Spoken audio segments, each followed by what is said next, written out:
Losing this place is kind of like losing a family member. I've got a deep respect for this place and a lot of memories and a lot of friends. I'll miss you all. But we'll start out with something a little lighter.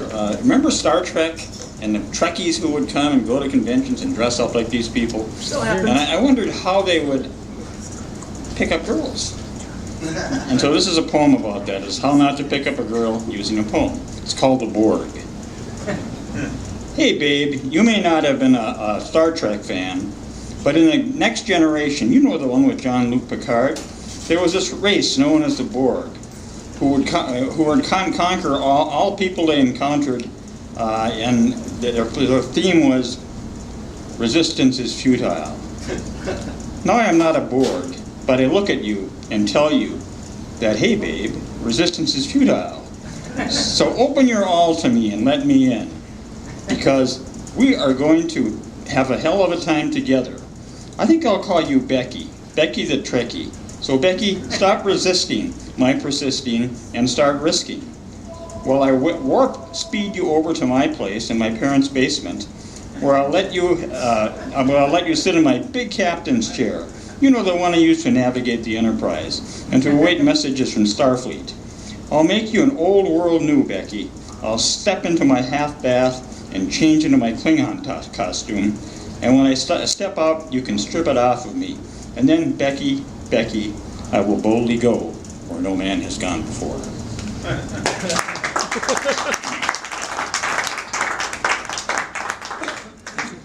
Bouillabaisse is a stew in San Francisco. It's got a lot of spice in it, and this poem is called Bouillabaisse.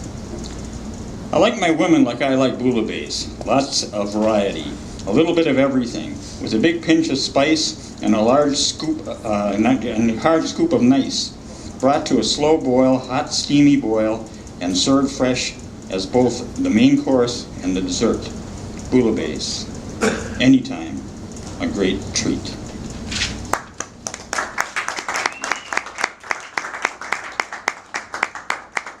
Next poem is about where does love go when it goes away. It's called Old Love.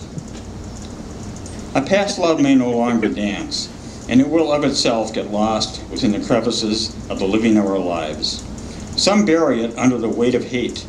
Changes in ourselves dilute it naturally, and time spreads it so thin that it can barely be seen or felt. But though you may no longer love someone, you never do unlove them.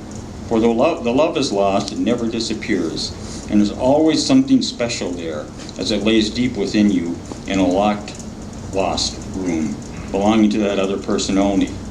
For when you give your love away, you put a part away within you too, and it stays within you, waiting, a lonely, unvisited love, yet precious for its beauty, for its being.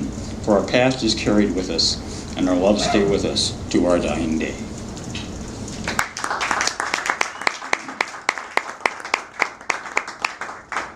This is called I Want.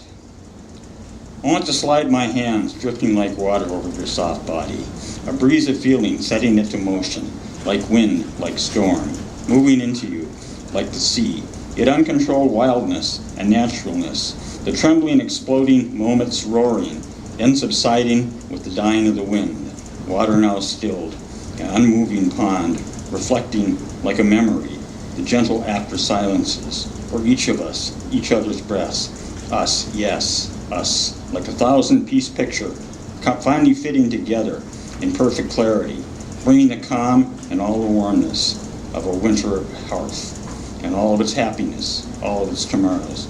And still, I want to slide my hands again, yes, again.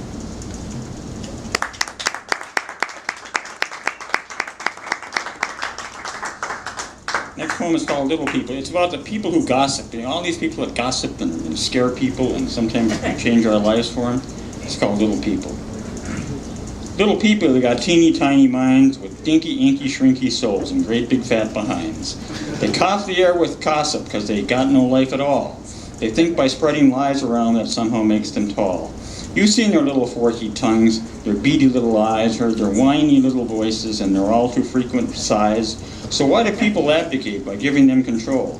Letting little people run your life is like living in a hole. So will we let them run our lives? It's up to you and me.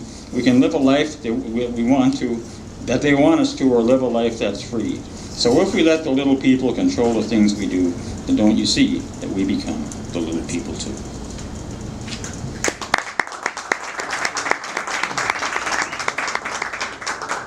This is a song for parents who have children. It's called Child Sleeping. There's no feeling I can think of as the feeling of watching your small child sleeping, like I'm looking into heaven, so peaceful now, before the intervening world gets to him. It is so very beautiful, thinking of all the limitless questions he will ask, trusting you for the answers. This wonderful curiosity children have, which will diminish into the fades of time. And I look at my son sleeping, and I want to laugh and cry at the same time. I wonder what dreams unspool there in his little head, and nothing is softer than this moment. All the questions running through me that there is no one answer to. All the joys and sorrows he will come to know, but for a long while I want to shelter him from it all, to hold him in my arms, and so protect him. Let him live his life in childhood as long as it can last. And if there are misfortunes, let them fall on me instead. All the wonder and the love I feel in just watching my child sleeping. There's nothing like it in the world. Thank you.